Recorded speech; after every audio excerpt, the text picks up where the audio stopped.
राहा, हसत राहा, छोट्या छोट्या क्षणांचा आनंद घ्या, तुलनेत जगू नका. आमच्याकडे एक जण येतही 5 कोटी रुपये खर्च करून बंगला बांधलाय. असला बंगला बांधलाय पाटील साहेब, जाणारा येणारा माणूस 1 मिनिट तर रस्त्याकडे बघतोय. बरं, काका तर रिटायर झाले आणि असे पायावर पाय टाकून मस्त खुर्ची टाकून बसलेले असते. जाणार येणार कोणी थांबलं, पाणी घ्या, चहा घ्या, 2 शब्द बोलतात.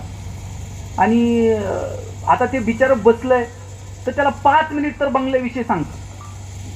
आता त्यानं कष्टानं बांधलाय, सांगितलं तर आपल्याला ऐकायला काय अडचण आहे का?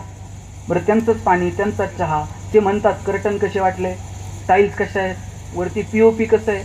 त्यांनी जर विचारलं बंगला कसा आहे, आपण म्हणायचं अख्ख्या लोणंदमध्ये दुसरा नाही. काय प्रॉब्लेम आहे का? पण साहेब, काही माणसं इतकी खोडीची असतात, त्याचं काहीच ऐकत नाही. उठता उठता त्याच्या डोक्यात काहीतरी भुंगा घालून देणार.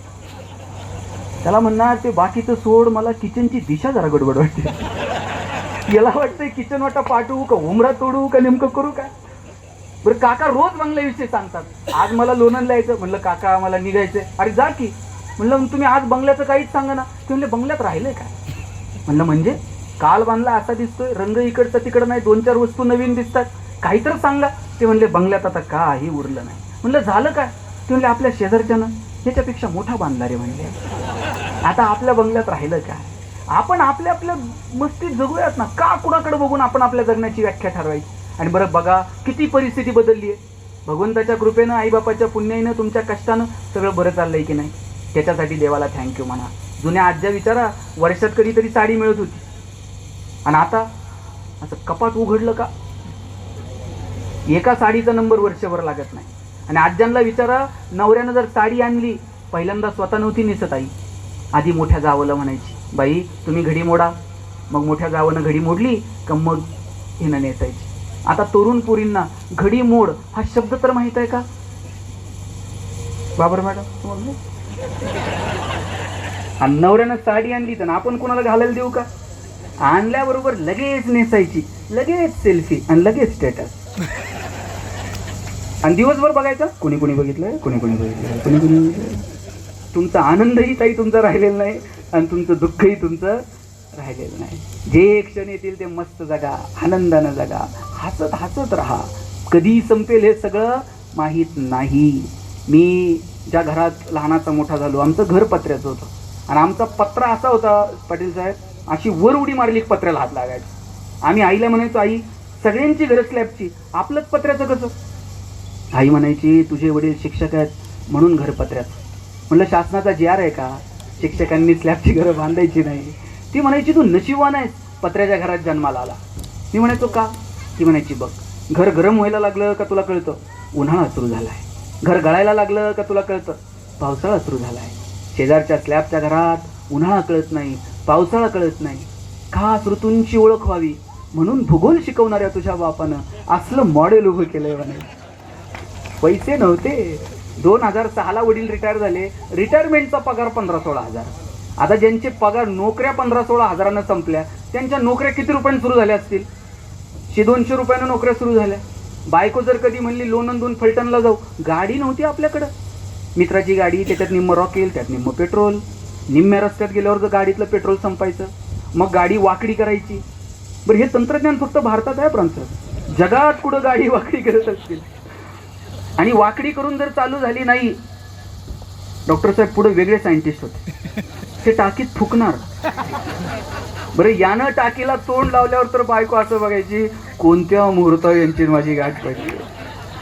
अशात बायकोनं नुसता खांद्यावर हात ठेवत्या. बरं, कित्येकांच्या गाड्या बिना पेट्रोलच्या फलटण. आता AC गाड्यांमधून नवरा बायको फिरतात. बायको तिकडच्या खिडकीतनं तिकडे बघते, नवरा इकडच्या खिडकीतनं इकडे बघताय. ड्रायव्हर मधल्या आरशातनं दोघांकडे बघत असतो. हे बोलत का नाही? साधनं वाढत गेले, आनंद मात्र होरपळून गेला.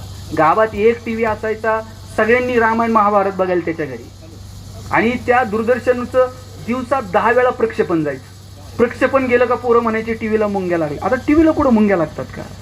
एखाद्या शाण्यानं वर जायचं, अँटीना फिरवायचा, खालच्यानं म्हणायचं दिसलं दिसलं दिसलं दिसलं दिसलं, वरचा खाली येऊस तर गेलं गेलं गेलं गेलं. साधनं नव्हती, आनंद मात्र भरभरून होता. आत्ता पाण्याच्या बोटल बिटल आल्यावर लग्नाकार्यात अशी टिपाडं भरून ठेवलेली, त्याच्यावर निळे पिवळे लाल, आठवतं का ते प्लॅस्टिकचे ग्लास? त्या प्लॅस्टिकच्या ग्लासमधून पाणी प्यायचं. आणि नुसतं पाणी नाही प्यायचं, त्याच्यातले एखादा ग्लास खिशात घालून घरी घेऊन जायचा. ते घरी घेऊन गेलेला ग्लास एखाद्या पुरस्कारापेक्षा सुद्धा मोठा वाटायचा. पैसे नव्हते, आनंद मात्र भरभरून होता. छोट्या छोट्या गोष्टींचा आनंद घ्या आणि मस्त जगा. आल्यापासून मी दोघं तिघं बघतोय, हसलेच नाहीत. काय टेन्शनमध्ये कोणास ठाऊक. हसावं वाटलं तरी ते शेजारच्याकडे बघणार, ते हसत नाही, मग मी काय बरं हसायला काय. काल टाकलेल्या फेसबुकवरच्या फोटोला किती लाईक्स आणि किती कमेंट्स, 2-4 जरी कमी असले तर करमत नाही. कालचं व्हॉट्सअपचं स्टेटस किती जणांनी बघितलंय आणि कुणी कुणी लाईक केलंय. आणि सगळ्यात मोठं दुःख कधी असतं माहितीये, ज्याच्यासाठी स्टेटस ठेवलं त्यानं जर बघितलं नाही ना, एवढं दुःख होतंय. असं वाटतंय ट्रिपचे सगळे पैसे व्हायला गेले. आमचा आनंदही आमचा नाही, आमचं दुःखही आमचं नाही. छोट्या छोट्या गोष्टींमधला आनंद घेऊ, समजावून घेऊ एकमेकांना. ज्ञानोबरायांच्या सानिध्यात थोडंसं जाऊन बघा. आणि धाडस काय ज्ञानोबरायांचं बघा. इथं तुमच्यापैकी कोण शिक्षक असतील, कुणी असं म्हणेल का उद्यापासून तुमची पोरं आमच्याकडे आणून सोडा आणि कल्याण झालं त्यांचं? असं धाडस आहे कोणाचं? ज्ञानोबराय ते धाडस दाखवतात. माऊली सांगतात, तरी अवधान ऐकले दिजे, मग सर्व सुखाची पात्र होईजे, हे प्रतिज्ञोत्तर माझे उघड आहे का. ज्ञानोबा सांगतात, मी असं तसं नाही सांगत, मी प्रतिज्ञा घेऊन सांगतो. एकदा फक्त माझ्याकडे लक्ष देऊन बघा, सगळी सुख तुमच्या दारात लोळून घेतील. ज्ञानोबराय सांगतात, मला माहेरी जायचंय. ज्ञानोबरायांचं माहेर कोणतं आहे? पंढरपूर. पंढरपूरला निघाले का इथं मुक्कामी थांबतात आणि मग माऊली पंढरपूरला जातात. माऊली म्हणतात, पंढरपूर आमचं माहेर आहे. आणि तिथं जाऊन काय करायचंय? तुम्हाला माहेरी जाऊन काय करायचं असतं? रात्रभर आई सोबत गप्पा. आणि ते फळ घेऊन काय करायचं? देवाला म्हणायचंय का, बघ मी एवढं पुण्य केलंय बरं, आता माझा संसार सुखाचा कर. माऊली म्हणतात, ते पुण्याईचं फळ मागून घ्यायचं आणि उधळून द्यायचं सगळ्यांसाठी आणि त्याला सांगायचं, अवघाची संसार. काय धाडस आहे माऊली. अवघाची संसार सुखाचा करीन, आनंदे भरीन तिन्ही लोका. या तीनही जगांना, तीनही लोकांना आनंदानं भरून टाकेल. काय धाडस आहे ज्ञानोबरायांचं. मला वाटतं हे शिकलं पाहिजे आपण सगळ्यांनी. आणि आज खरं तर मी फार वेगळं बोलायचं ठरवून आलो, पण हे पालखीचं मुक्कामाचं स्थळ आहे. आयुष्यात एकदा तरी वारी केली पाहिजे. किती जण आहेत बरं आयुष्यात एकदा तर वारी केली आहे? इकडं तुम्ही आहे का नाही कोणी तुमचं? ठीक आहे, इकडं आणायची. तुम्ही म्हणाल का करायची वारी, काय मिळतं वारीत? आणि सगळ्यात जरा अवघड टप्पा कोणता आहे? हडपसर ते सासवड 27-28 किलोमीटरचा टप्पा आहे. बावली मुक्कामी सासवडला थांबतात. आम्ही जेव्हा हडपसरवरून निघतो, मागच्या वेळेला चालता चालता एक आजोबा भेटले आम्हाला. आता का वारीला? म्हणले हो, दरवर्षी येतो. म्हणलं काय मिळतो आजोबा वारीत? हसले. म्हणले वारीत काय मिळत असते? वारीत काहीच मिळत नाही. म्हणलं वारीत काहीच मिळत नाही, मग येता कशाला? ते म्हणले वारीत मिळत काहीच नाही, पण खरं सांगू, वारीत कमी पण काहीच पडत नाही. काय या माणसांच्या व्याख्या तो आनंदाच्या. निळा म्हणे आलिंगन देता समाधान जीव शिवा. निळोबाराय म्हणतात, जायचं पांडुरंगाला आलिंगन द्यायचं यायचं. 2 जण आले म्हणले, निळोबाराय आहेत ते. त्यावेळेसचा काळ काय होता, लोकसंख्या किती, तिथं गेल्यानंतर थेट पांडुरंगाला आलिंगन देता येत असेल. आता जर आपण वारीला गेलो आणि तिथं म्हणलं आम्हाला जरा देवाला कडकडून भेटायचंय, आपल्याला चौथऱ्यावर चढून देतील का? आलिंगन देऊ नको. एक काम कर, पंढरपूरला जायचं, पायावर डोकं ठेवायचं आणि निघून यायचं. तो म्हणला 10 तास रांगेत थांबायचं आणि 10 सेकंद तर पायावर डोकं ठेवता येतंय का? आणि मग कशाला जायचं? बरं बाबा, पायावर डोकं ठेवू नको. म्हटले मग जा, मुखदर्शन घे आणि निघून ये. अहो मुखदर्शनाला सुद्धा एवढी गर्दी रांग, म्हणले समोर तर जाता येते का मंदिराच्या? बरं बाबा, मंदिराच्या समोर जाऊ नको. संतांनी परमार्थ इतका सोपा केलाय, ते म्हणले तुला मंदिराच्या पुढे जाता येत नाही, मागं जा. म्हणला मागं जाऊन देव भेटतो. संतांचं प्रमाण आहे, पाहता रावळाची पाठ तीर्थे घडती 360. रावळाची पाठ जरी बघितली ना, 360 तीर्थांचं पुण्य घडलं. तो म्हणला पुढे जाता येणार, मागं कोण जाईल? एक प्रदक्षिणा घाल लांबून लांबून आणि निघून ये. म्हणला चालायला रस्ता सापडना आणि आता प्रदक्षिणेला वाट सापडेल? बरं बाबा, तू प्रदक्षिणा पण घालू नको. वारीमध्ये देव कुठं असतो महाराज?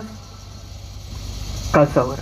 वारकऱ्यांचा समज आहे की देव कळसावर असतो. म्हणले काही नाही, जायचं, कळस बघायचा आणि निघून यायचं. तो म्हणला ते पण खरं आहे, पण आजूबाजूला एवढ्या इमारती झाल्यात, आता कळस तर दिसतोय का? बरं बाबा तू कळस बघू नको, कळसाच्या वर काय असतं? ध्वजा. पाहता राऊळाची ध्वजा, तेने मुक्ती मिळे सहजा. नुसती ध्वजा जरी बघितली तरी जमतंय. तो म्हणला डोळ्यानं आता जवळच दिसत नाही आणि लांब ध्वजा कुठं बघायची? बरं म्हणले तू ध्वजा पण बघू नको. म्हणले मग आणखी काही सोपा मार्ग? आणखी सोपा मार्ग आहे म्हणले. जायचं पंढरपुरात पाऊल ठेवायचं आणि निघून यायचं. म्हणजे काय नाही म्हणले, लोणंदवरून गाडीत बसायचं पंढरपूरच्या स्टँडला गाडी आली, पंढरपुराच्या स्टँडमधून त्या गाडीतून फक्त खाली पाय ठेवायचं आणि एकच ठेवायचं म्हणले, दुसरा पण नाही ठेवायचा. एक पाऊल पंढरपुरात ठेवायचा, परत काढून घ्यायचा आणि त्याच गाडीनं परत लोणंद. म्हणजे नुसता एक पाऊल ठेवला तरी जमतंय. पंढरपुरात नुसता एक पाऊल ठेवला तरी पुण्य. संतांचा अभंग आहे, वाराणसी चाली जे मासा, गोदावरी एक दिवसा, आणि पंढरी पाऊल परी असा असा ठसा नामाचा. नुसतं पंढरपुरात पाऊल ठेवलं ना तरी पुण्य. तो म्हणला लाखांनी लोक येते, पाऊल ठेवायलाच जागा नाही म्हणले महाराज. बरं बाबा तू पाऊल पण ठेवू नको. म्हणले मग काय कर, तू पंढरपूरला जाईन आणि जायचं फक्त काय म्हणायचं, यावर्षी अशा किती जणी आहेत बरं, फक्त म्हणायचं यावर्षी, आणि जायचं देवाला फसवायचं तरी पुण्य. त्यांना आपल्याला जायचंच नाही, मग जाईन तर कसं म्हणायचं? बरं बाबा जाऊ नको. मग काय कर, जे चाललेत त्यांना तर वाट लाव. गावापाशी वेशीपाशी 2 घरं 4 पावलं एखाद्या दुसऱ्या गावात थोडं तरी चाला, त्यांची बोलवण करा, त्यांना वाट लावा, त्यांना ta-ta bye bye Ram Ram करा. सांगा चाललात ना पंढरपूरला, आमचा नमस्कार सांगा बरं. एक पठ्ठा इतका हुशार होता, म्हणला त्यांना उगं काम नाही, मग आम्ही बिनकामाचे, त्यांना वाट लावतो न्या कर भनकर कर. बरं बाबा तू ते पण करू नको. किती सोपं सांगितलं. आलिंगन दे, जमणार नाही. पायावर डोकं ठेव, चालणार नाही. मुखदर्शन घे, सुचत नाही. माग जा, जाता येत नाही.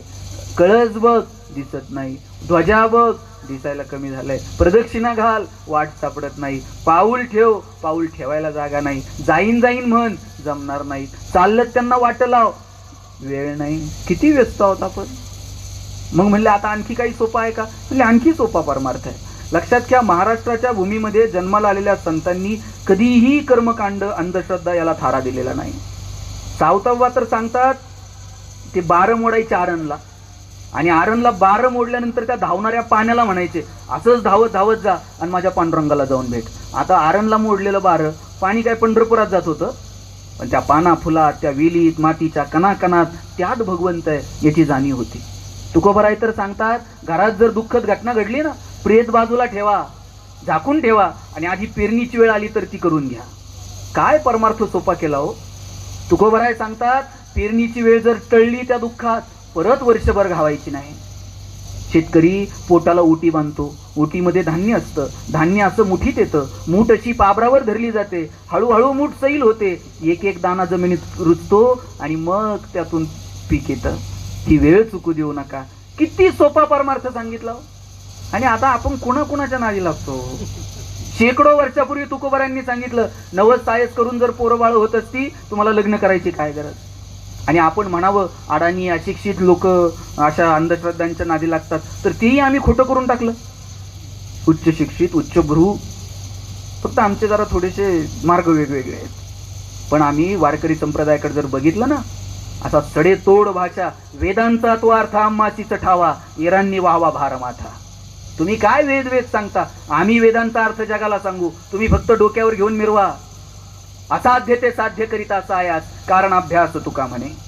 शेकडो वर्षापूर्वी तुकोबरायांनी सांगितलं, असाध्य गोष्ट सुद्धा साध्य करता येईल, पण अभ्यास केला पाहिजे.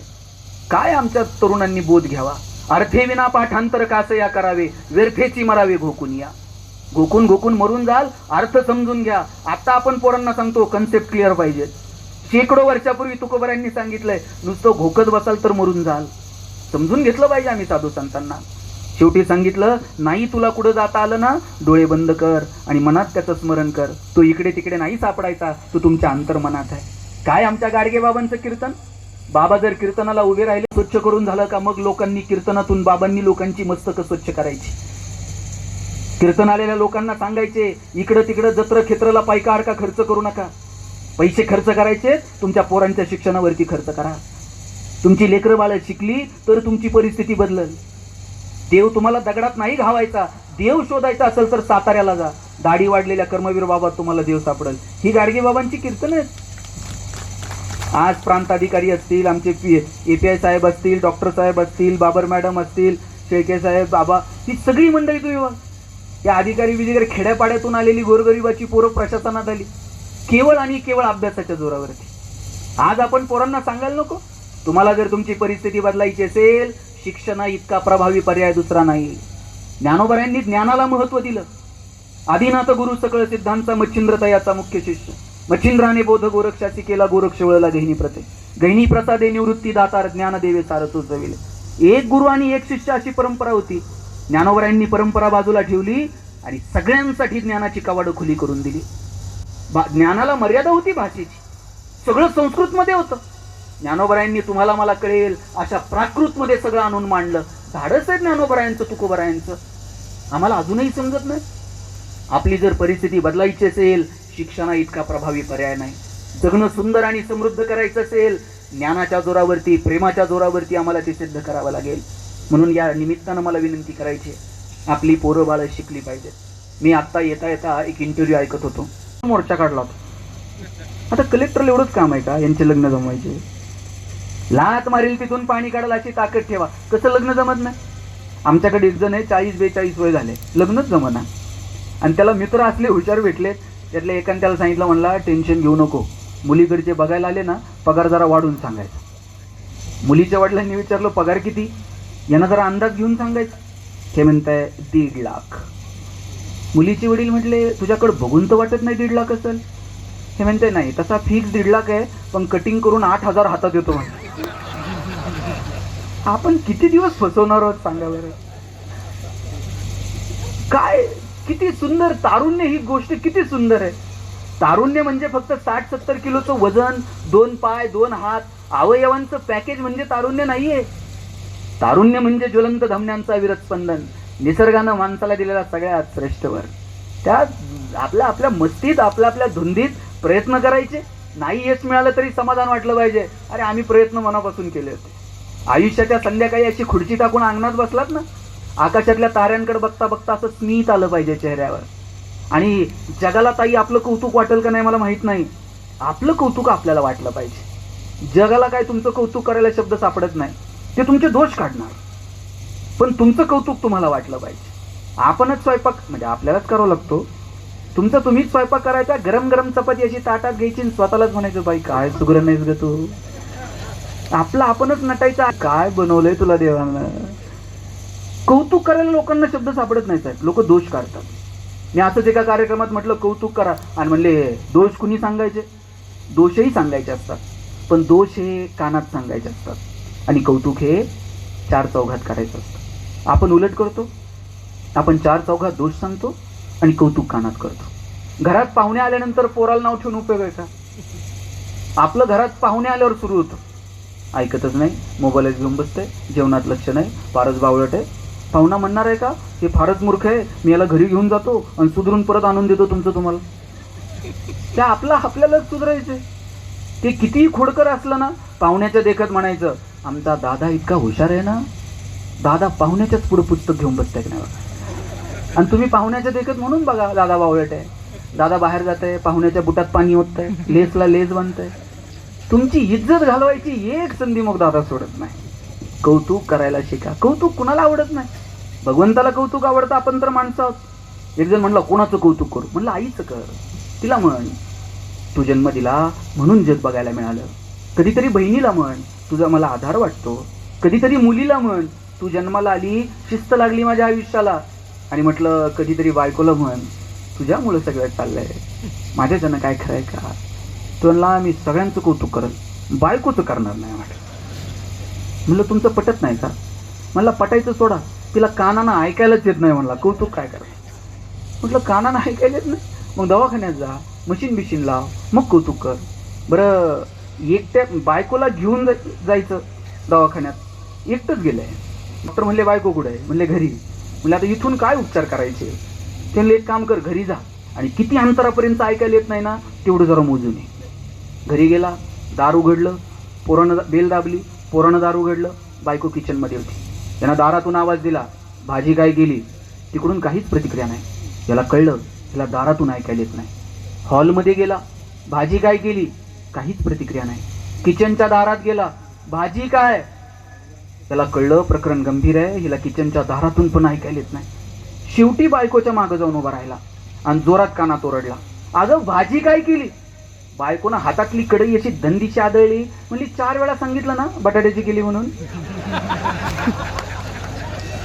ते मागचे तुम्हाला कळलं का? काहींना घरी गेल्यावर कळलं. साहेब 20 वर्ष ह्याला ऐकायला येत नव्हतं, तिनं कसा संसार केला असेल बरं. त्यामुळे बायकोचं कौतुक केलं पाहिजे. शेळके साहेब तुम्ही प्रयोग करा घरी. उगाच 30 सेकंद बायकोकडे असं राजेश खन्नासारखं बघायचं आणि म्हणायचं तू ये म्हणून हे सभापती अमुक तमुक, नाही तर माझ्याच्यानं काय. ते दुसऱ्या दिवशीच विचारणार, भाजी काय करू आज सांगा बरं तुम्हाला. काय लागतो कौतुक करायला? 4 शब्द तर कानात सांगा. आयुष्य फार सुंदर आहे आणि त्या सुंदर आयुष्याची मजा घ्यायला विसरू नका. एका स्मशानभूमीवरती एक वाक्य लिहिलेलं होतं, मेरी मंजिल बस यही तक थी, मैंने आते आते जिंदगी गुजारली. आपल्या सगळ्यांना तिथं जाऊन कर. सिंधुताई सपकाळ म्हटल्या होत्या, इथे मोठं व्हायचं असेल तर पहिल्यांदा मरावं लागतं. गेल्यानंतर तुम्ही कितीही कौतुक केलं त्या कानांपर्यंत नाही पोहोचत. एका स्त्रीच्या गेल्यानंतरच्या भावना काय असतील ना त्या कवीने त्या कवितेत रेखाटल्यात.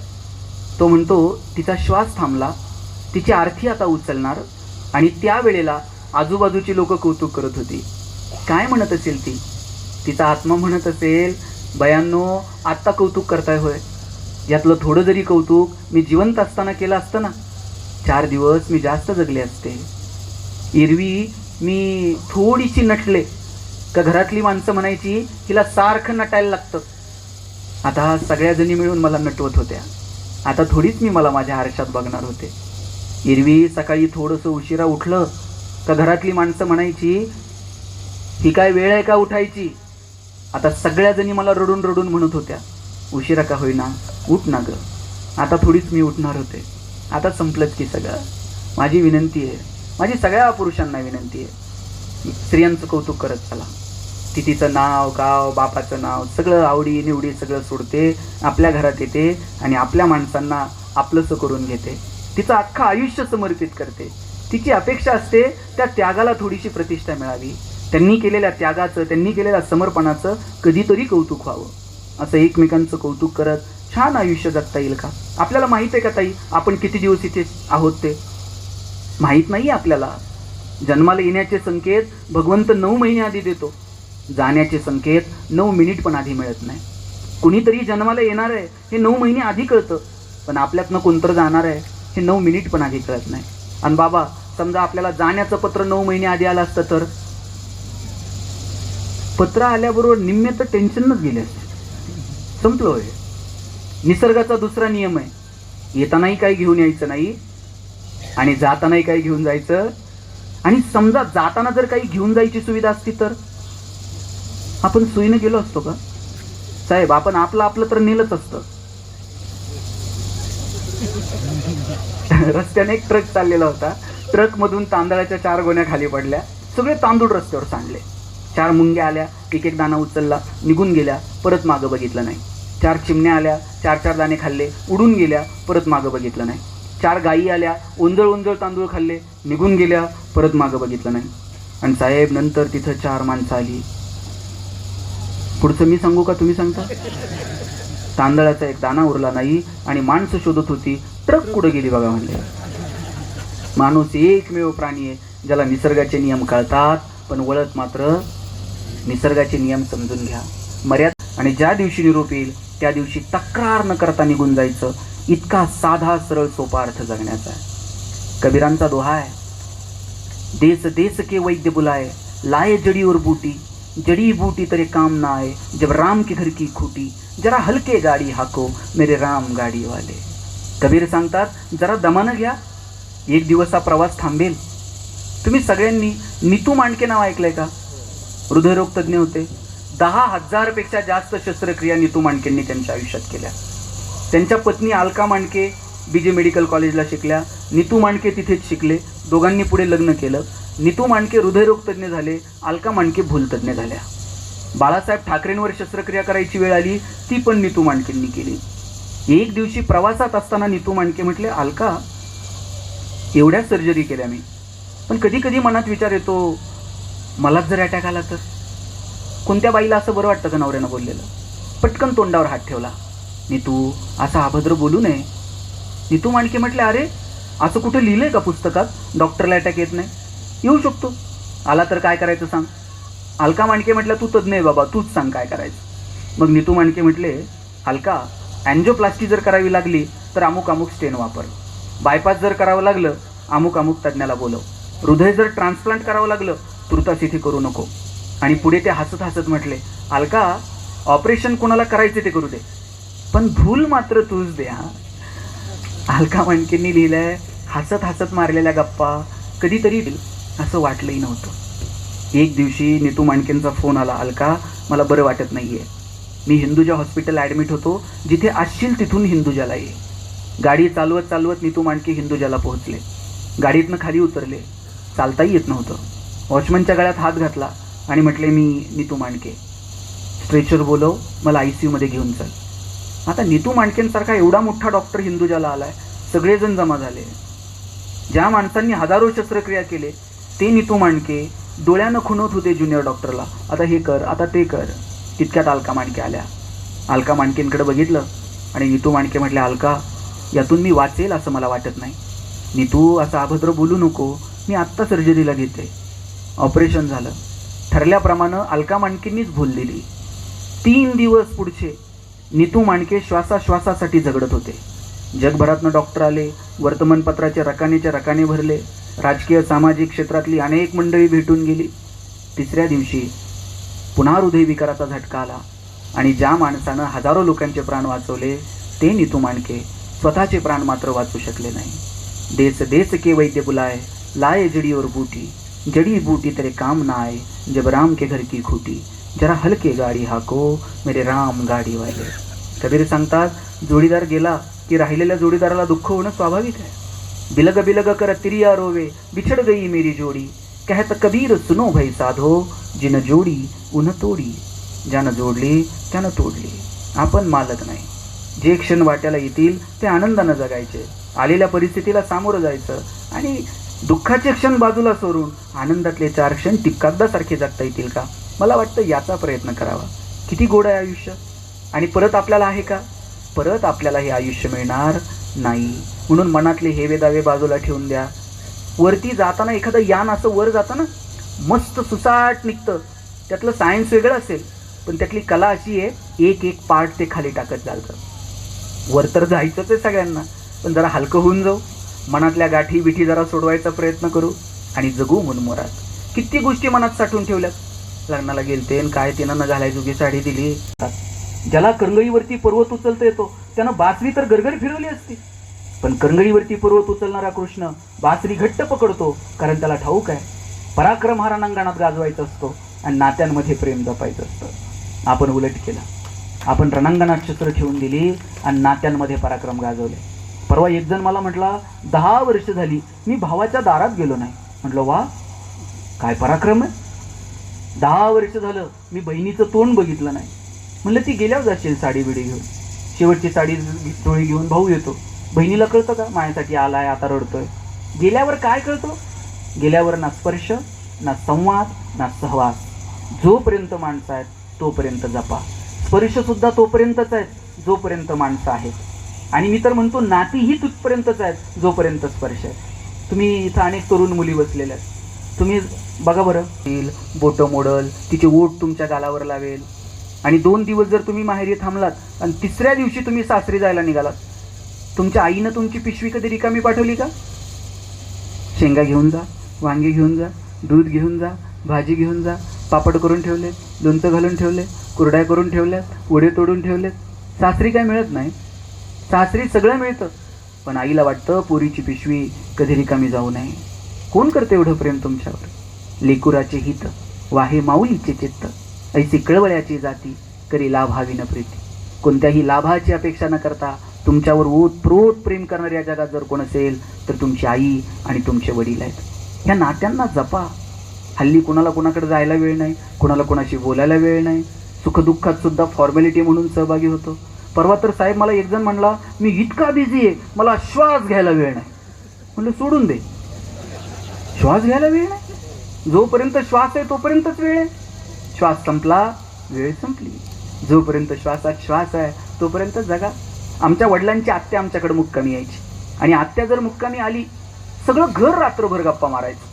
आत्या जर 2 दिवस थांबली आणि तिसऱ्या दिवशी जायला निघाली ना, सगळं घर तिला एसटीला वाटा लावायला जायचं. आत्या नुसती एसटीत बसली आणि तिनं खिडकीतनं हात केला ना, येते, तिनं येते म्हणायला उशीर. सोडवायला आलेल्या लोकांचे डोळे पाणावत होते, एवढी माणसं भावनिक होती. आता लोक अंत्यविधीला जातात, प्रेत जळत असतं, निम्मे लोक मोबाईलमध्ये खेळत असते. कधी उरकते कोणाच ठाऊक म्हणते. त्यांना लगेच पुढं कुठं जायचं. दिवसभरात आपण 2-5 कार्यक्रमांना तर हजेरी लावतो, पण साहेब आपल्या प्रत्येकाच्या आयुष्यात एक कार्यक्रम असा येणार आहे की आपल्याच कार्यक्रमात आपण गैरहजर असणार आहोत. कार्यक्रम आपला असेल पण त्यात आपली उपस्थिती नसेल. जे क्षण आहेत ते मस्त जगा. नात्यांना, आणि मी नेहमी म्हणतो नात्यांना जपा, पण कुठपर्यंत? जोपर्यंत शक्य आहे तोपर्यंत. तुम्ही कितीही प्रयत्न करून तर ते जुळतच नसेल तर नियतीवरती सोडून द्या, मौन बाळगा आणि शांततेनं रामराम करून टाका. पण जोपर्यंत शक्य आहे तोपर्यंत मात्र जपा. तुकाराम धांडे नावाचे एक कवी आहेत, त्यांची कविता वाचण्यात आहे. या पिढीत नाही तर पुढच्या पिढीत कुठं ना कुठं होतात, पण कशा वाटण्या असाव्या. त्यांनी एक उदाहरण सांगितलं. म्हणला, थोरला असा अंगणात जाऊन उभा राहिला आणि धाकट्याला म्हणला, ऐक मी मोठा आहे, मी सांगेल तशा वाटण्या होतील. धाकटा म्हटला, जी दादा तुम्ही म्हणाल तसं. थोरल्यानं सांगितलं, हा 6 खानाचा जुना वाडा तुझा आणि त्याच्या शेजारचं 3 खानाचं नवं घर माझं. तू शेती करतो, बैलगाडी बैलजोडी तुझी, मी कामाला जातो, मोटरसायकल माझी. आईबापाच्या वाटण्या होत नाहीत, दोन्ही घरं त्यांची, त्यांना राहायचं तिथं राहतील. पण चल आपल्या सोयीसाठी, तुझ्या घरात लहान लेकरं आहेत, आई तुझी, माझ्या घरात बापाचा धाक पाहिजे, बाप माझा. कसा वाटणा केल्या? 6 खानाचा जुना वाडा तुझा, 3 खानाचं नवं घर माझं, बैलगाडी बैलजोडी तुझी, मोटरसायकल माझी, आई तुझी, बाप माझा. आणि हो, आयुष्यभर लक्षात ठेव, एकाच आईच्या पोटी आपण दोघं जन्माला आलो. शेवटच्या श्वासापर्यंत मी तुझा आणि तू माझा. आणि पुढे जाऊन त्यानं लिहिलंय, तू धाकटा आहेस, काही दुखलं खुपलं तर माझी मांडी तुझी. तू धाकटा आहेस, काही दुखलं खुपलं तर माझी मांडी तुझी. मी थोरलाय, तुझ्या आधी जाईन, तुझा खांदा माझा. काय प्रेम, काय जिव्हाळा. यातलं थोडं जरी प्रेम आमच्या हृदयात दाटून आलं ना, तरी जगणं सुंदर करण्यासाठी वेगळे मार्ग निवडायची गरज नाही. ज्यांच्याकडे ही नाती आहेत त्यांनी त्यांना जपा.